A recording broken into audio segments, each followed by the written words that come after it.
So I've developed a bit of a rattle in my car, a bit of a vibration up at around 60 through to sort of 80 kilometers an hour. And I don't know what it is. I'm just doing a couple of the diagnostics and just doing a quick little video on two of the diagnostics that I'm going to look at. The first one, I noticed just the other day, I was under the bonnet here.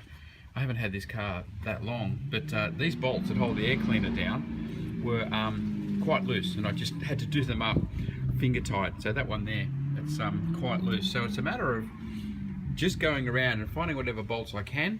I'm actually about to do the radiator video and pull the radiator out of this. So while it's got us out, I'm going to look for every bolt I can, particularly engine mount bolts, suspension bolts, and just check them with a spanner. Just make sure that they're tight all the way around. That's number one.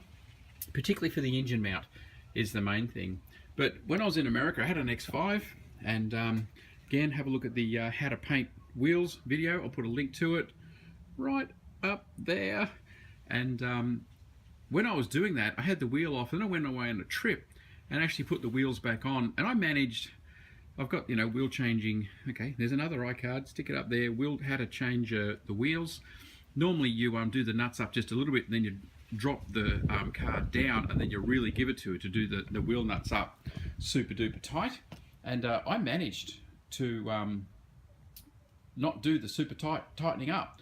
So we got a couple of 100 miles down the road, and then the car, the X5, just developed this terrible rattle at speed. It just slowly got worse, and I was really panicking as to what the heck had broken or what was going on.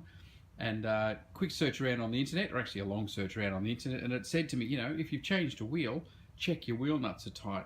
And it was actually a rear wheel on the X5, but sure enough, that one that I had switched out, I'd put the spare off and the wheel I was painting back on, and it wasn't tight. And I tightened up the wheel nuts, and the car was perfect. The vibration went away. Now, that gets a bit more complicated. This is a 1 series.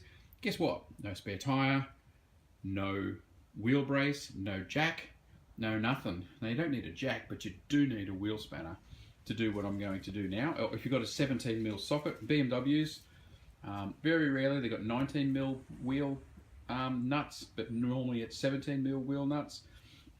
So you can actually do it with a socket set, but if you've got a wheel brace, if you've got a car with a spare, such as this guy here, the 5 series, it has a spare in it. It's 2007, that's about the last you saw of spares in BMW, spare tyres. But we're just going to go around, I'm going to check all of the wheel nuts on this car, and wouldn't it be nice if I could find some that are a bit loose, and then that would take away the vibration. So there's 2 things to check: loose bolts, stuff you can check yourself, particularly the engine mounts, and, surprise, surprise, vibrations can also come from wheel nuts that have worked a little bit loose. So if you've got a vibration, there's 2 good things to check out. Okay, so that's the theory. Here's the actual practice. I've got myself a wheels brace. These are not expensive. Go down to your auto parts store. This is a multi-fit, which is great if you're helping out different friends. You're needing different size wheel nuts.